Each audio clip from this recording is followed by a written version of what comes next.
Salam, saudara-saudara yang saya kasihi, di dalam nama Tuhan kita Yesus Kristus, saya akan memberitakan kebenaran firman Tuhan bagi saudara dari pembacaan Alkitab yang saya ambil dari Ayub pasal 2 ayat yang ke-11 sampai ayat yang ke-13, berkata demikian.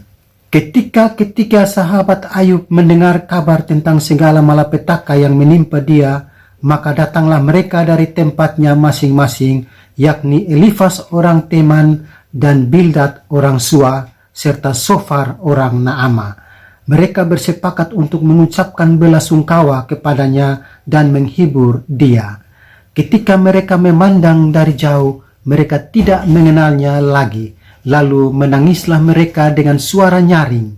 Mereka menggoyak jubahnya dan menaburkan debu di kepala terhadap langit. Lalu mereka duduk bersama-sama dia di tanah selama 7 hari 7 malam. Seorang pun tidak mengucapkan sepatah kata kepadanya, karena mereka melihat bahwa sangat berat penderitaannya.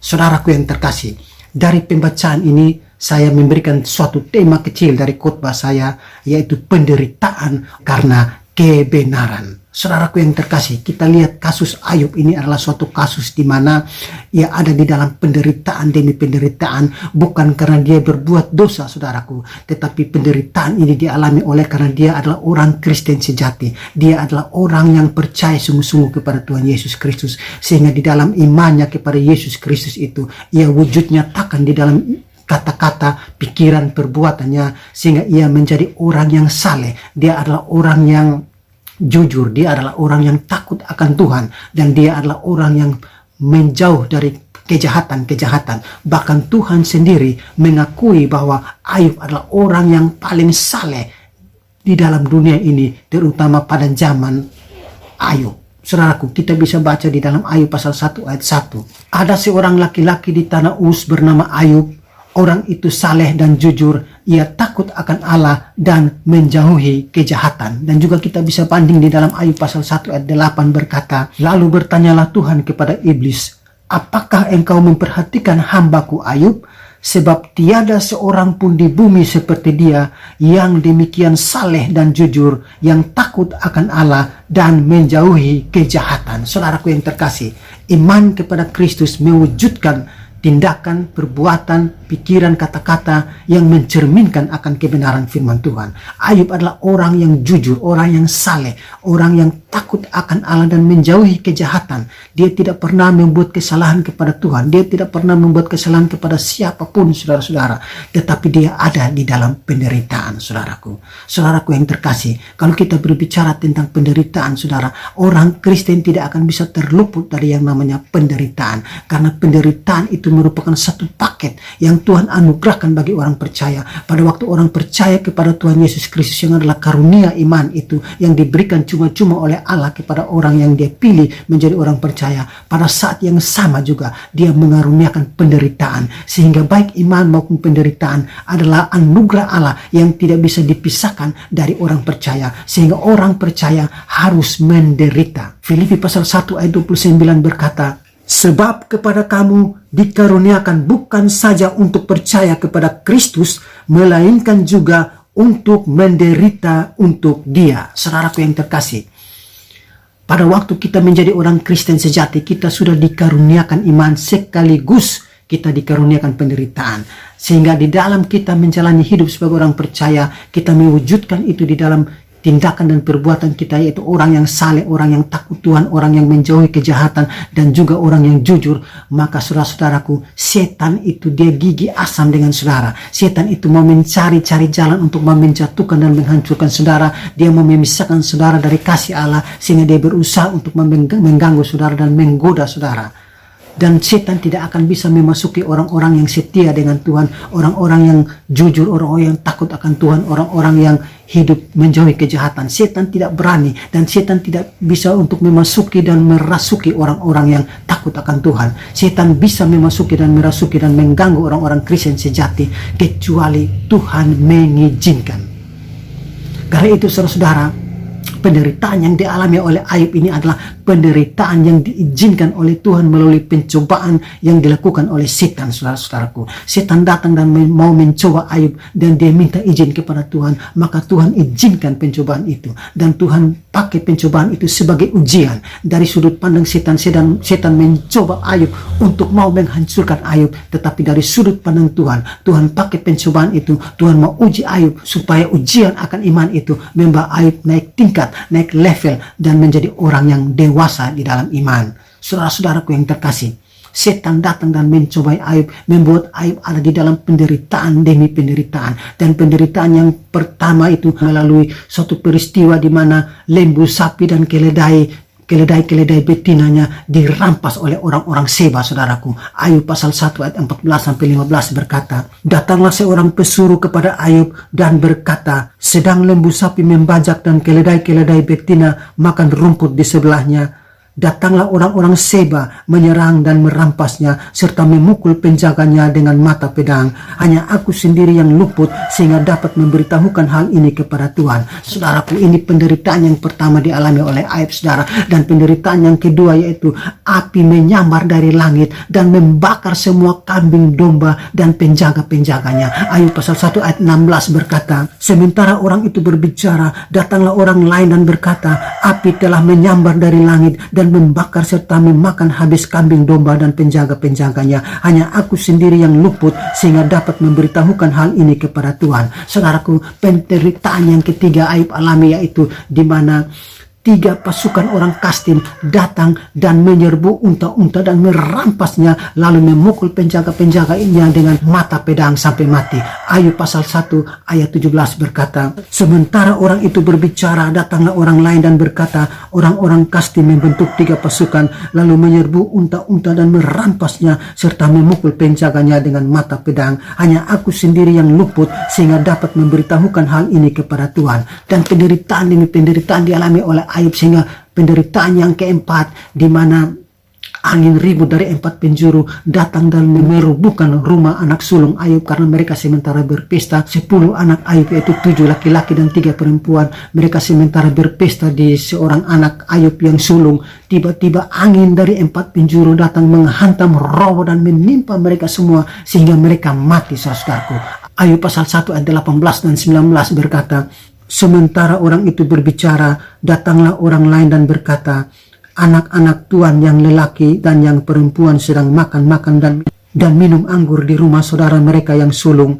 Maka tiba-tiba angin ribut bertiup dari seberang padang gurun rumah itu, dilandanya pada 4 penjurunya, dan roboh menimpa orang-orang muda itu sehingga mereka mati. Hanya aku sendiri yang luput sehingga dapat memberitahukan hal itu kepada Tuhan. Saudara-saudaraku, penderitaan demi penderitaan dialami oleh Ayub. 4 penderitaan yang Ayub alami oleh pencobaan yang dikerjakan oleh iblis, oleh ujian yang Tuhan berikan kepada Ayub. Apa respon Ayub, saudara-saudara, di dalam dia menghadapi peristiwa ini, saudara? Ayub menggoyahkan jubahnya sebagai satu tanda perkabungan, lalu ia berlutut dan dia berkata, aku datang dengan telanjang, aku pergi dengan telanjang. Engkau yang memberi, engkau yang mengambil. Terpujilah nama Tuhan. Ayub pasal 1 ayat 20 dan 21 berkata, maka berdirilah Ayub lalu menggoyah jubahnya dan mencukur kepalanya. Kemudian sujudlah ia dan menyembah. Katanya, dengan telanjang aku keluar dari kandungan ibuku, dengan telanjang juga aku akan kembali ke dalamnya. Tuhan yang memberi, Tuhan yang mengambil, terpujilah nama Tuhan. Saudaraku yang terkasih, Ayub tidak pernah menyalahkan siapa-siapa. Ayub tidak pernah menyalahkan orang Kasdim. Ayub tidak pernah menyalahkan orang Seba. Ayub tidak pernah menyalahkan iblis. Ayub tidak pernah menyalahkan orang Swange, orang santet, orang kirim bola api, orang sihir. Ayub tidak pernah menyalahkan kepada angin seroja. Ayub tidak pernah menyalahkan kepada virus COVID-19, bahkan virus COVID varian baru yang terus merajalela. Ayub tidak pernah menyalahkan siapa-siapa, sehingga di dalam Ayub pasal 1 ayat 22 berkata, dalam kesemuanya itu Ayub tidak berbuat dosa dan tidak menuduh Allah berbuat yang kurang patut. Saudaraku yang terkasih, Ayub tidak pernah menyalahkan siapa-siapa. Bahkan dari bibir Ayub atau mulut Ayub tidak pernah mengeluarkan dosa, saudaraku. Penderitaan demi penderitaan dialami oleh Ayub oleh karena dia menjadi orang percaya, oleh karena dia hidup di dalam kebenaran. Saudara, dia mengalami penderitaan, dan puncak dari penderitaan itu, saudara, setan datang dan setan memberikan bara api kepada Ayub, dan bara api ini adalah bisul yang busuk yang diberikan oleh setan kepada Ayub dari telapak kaki sampai kepada batu kepala. Seluruh tubuh Ayub dipenuhi dengan bisul yang busuk, dan Ayub merasa bahwa bisul ini membuat gatal. Ayub mengambil beling dan Ayub menggaruk-garuk di dalamnya. Ayub pasal 2 ayat 7 dan 8 berkata, kemudian iblis pergi dari hadapan Tuhan, lalu ditimpanya Ayub dengan bara yang busuk dari telapak kakinya sampai ke batu kepalanya. Lalu Ayub mengambil sekeping beling untuk menggaruk-garuk badannya sambil duduk di tengah-tengah abu. Saudaraku, bara yang busuk atau bisul yang busuk ini memenuhi seluruh tubuh Ayub dari telapak kaki sampai kepada batu kepala. Seluruh tubuhnya Ayub sangat menderita, saudaraku. Ini penderitaan yang luar biasa, saudara-saudaraku. Dan di dalam penderitaan ini Ayub tetap bertekun di dalam penderitaan. Ayub tetap bertekun di dalam kesalehannya untuk menghadapi penderitaan ini, saudara-saudaraku. Tetapi istri Ayub yang sebenarnya sebagai istri, dia harus mendukung Ayub di dalam berdoa kepada Ayub, bahkan menguatkan Ayub dengan firman Allah. Tetapi malah dia menyuruh Ayub untuk mengutuki Allahnya lalu mati, saudaraku. Ini kita bisa baca di dalam Ayub pasal 2 ayat 9 berkata, maka berkatalah istrinya kepadanya, masih bertekunkah engkau dalam kesalehanmu? Kutukilah Allahmu dan matilah. Saudaraku yang terkasih, istrinya menyuruh supaya Ayub mengkutuki Allahnya. Sesudah itu Ayub mati. Bagaimana Ayub harus bertekun terus di dalam kesalehanmu? Istrinya marah dia. Tetapi saudara-saudara, apa kata Ayub, saudaraku? Ayub pasal 1 ayat 10 berkata, tetapi jawab Ayub kepadanya, engkau berbicara seperti perempuan gila. Apakah kita mau menerima yang baik dari Allah tetapi tidak mau menerima yang buruk? Dalam kesemuanya itu Ayub tidak berbuat dosa dengan bibirnya. Saudara-saudaraku yang terkasih, Ayub berkata kepada istrinya, apakah engkau mau terima yang baik-baik saja, tetapi yang tidak baik engkau tidak mau terima? Yang baik bahkan yang tidak baik, semua itu dari Tuhan. Tetapi dari semua ini Ayub tidak berbuat dosa melalui bibirnya. Ayub tidak pernah menyalahkan siapa-siapa, saudaraku. Jangan kita hanya mau menerima iman saja yang menyelamatkan. Jangan kita hanya mau selamat saja, saudara, tapi kita tidak mau menderita. Karena orang Kristen sejati bukan saja dikaruniakan iman, saudara, tetapi juga dikaruniakan penderitaan. Sebagaimana yang sudah saya katakan dari bagian yang pertama di dalam Filipi 1 ayat 29, bahwa kita dikaruniakan bukan saja untuk percaya, tetapi juga untuk menderita untuk Dia, saudaraku. Karena itu, saudara-saudaraku, saya mau katakan kepada saudara, jikalau saat ini saudara ada di dalam penderitaan demi penderitaan, saudara menderita oleh karena menjadi Kristen sejati, saudara menderita oleh karena menjadi orang percaya yang sejati, sehingga hidup saudara ada di dalam kesalehan, takut Tuhan, menjauhi kesalahan, hidup jujur. Tiba-tiba saudara harus menderita, dan penderitaan itu menyebabkan saudara sakit kanker, sakit lambung, paru-paru, jantung, usus, asma, bahkan penderitaan-penderitaan yang lain di dalam kesukaran hidupmu oleh karena pemberitaan Injil. Bahkan apapun maut dan apapun penderitaan yang saudara alami oleh karena pencobaan yang datang dari setan yang mau menghancurkan saudara, dan itu merupakan ujian dari Tuhan untuk menguji imanmu. Saya mau katakan kepada saudara, jangan saudara kecewa, jangan saudara putus asa.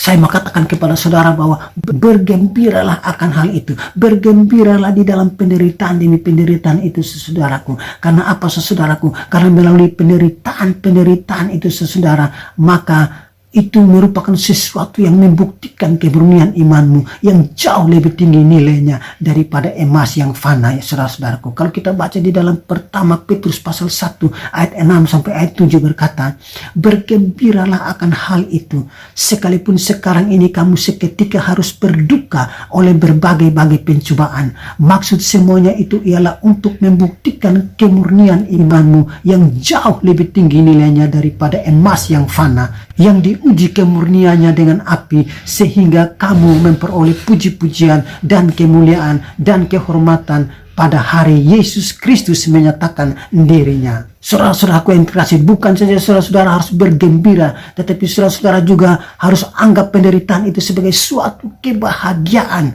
Yakobus 1 ayat 2-4 berkata, saudara-saudaraku, anggaplah sebagai suatu kebahagiaan apabila kamu jatuh ke dalam berbagai-bagai pencobaan, sebab kamu tahu bahwa ujian terhadap imanmu itu menghasilkan ketekunan, dan biarkanlah ketekunan itu memperoleh buah yang matang, supaya kamu menjadi sempurna dan utuh dan tak kekurangan suatu apapun. Sekalipun kita ada di dalam penderitaan oleh karena berbagai pencobaan dari setan yang datang mengganggu saudara, bahkan saudara harus mengalami berbagai macam sakit, penyakit, penderitaan apapun, tetapi saudara-saudaraku, saya mengatakan kepada saudara, anggaplah itu sebagai suatu kebahagiaan saudaraku. Karena apa saudara-saudara? Karena melalui penderitaan itu saudara-saudara, saudara akan terus bertekun, dan ketekunan itu akan memperoleh buah yang matang bagi saudara, sehingga saudara menjadi sempurna dan utuh dan tak kekurangan suatu apapun. Dan bukan hanya itu saja saudara-saudaraku, saya mengatakan kepada saudara bahwa bukan saja saudara dan saya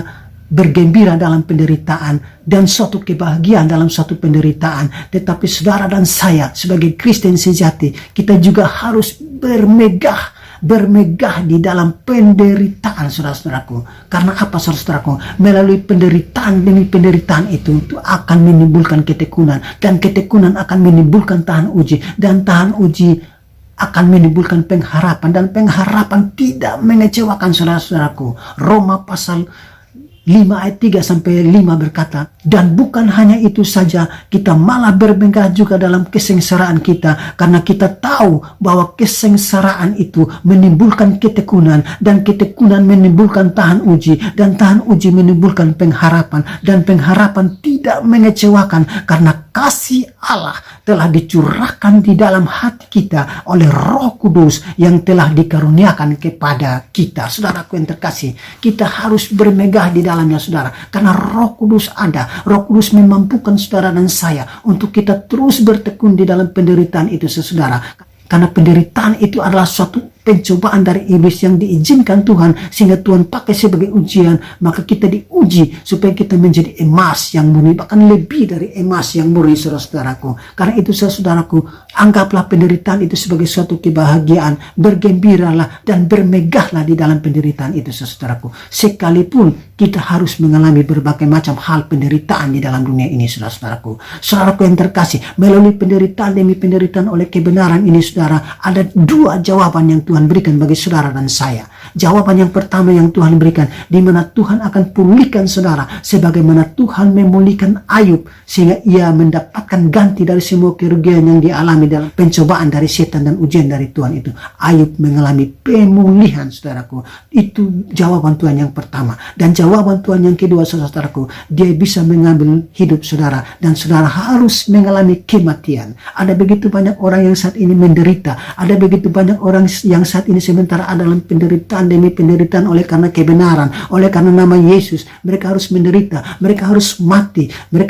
melalui penderitaan oleh karena sakit, berbagai macam penderitaan, sakit penyakit, kanker, tumor, lever, sakit jantung, sakit hati, sakit paru-paru, asma, dan berbagai macam penyakit. Bahkan ada yang mengalami kematian oleh karena angin seroja, virus corona, bahkan virus varian baru. Mereka harus mati. Tetapi saya mengatakan kepada saudara, semuanya itu, baik hidup maupun mati, tidak akan dapat memisahkan saudara dari kasih Kristus. Roma pasal 8 ayat 38-39 berkata, sebab aku yakin bahwa baik maut maupun hidup, baik malaikat-malaikat maupun pemerintah-pemerintah, baik yang ada sekarang maupun yang akan datang, atau kuasa-kuasa, baik yang di atas maupun di bawah, ataupun sesuatu makhluk lain, tidak akan dapat memisahkan kita dari kasih Allah yang ada di dalam Kristus Yesus Tuhan kita. Haleluya saudara. Sekalipun maut menjemput saudara dan saya di dalam penderitaan demi penderitaan oleh karena berbagai macam pergumulan hidup, tetapi kematian, kehidupan, bahkan semua penguasa-penguasa, pemerintah di bumi, di langit, dan dimanapun tidak akan memisahkan saudara dan saya oleh kasih Kristus Yesus Tuhan kita. Kiranya kebenaran firman Tuhan ini memberkati saudara dan saya. Amin.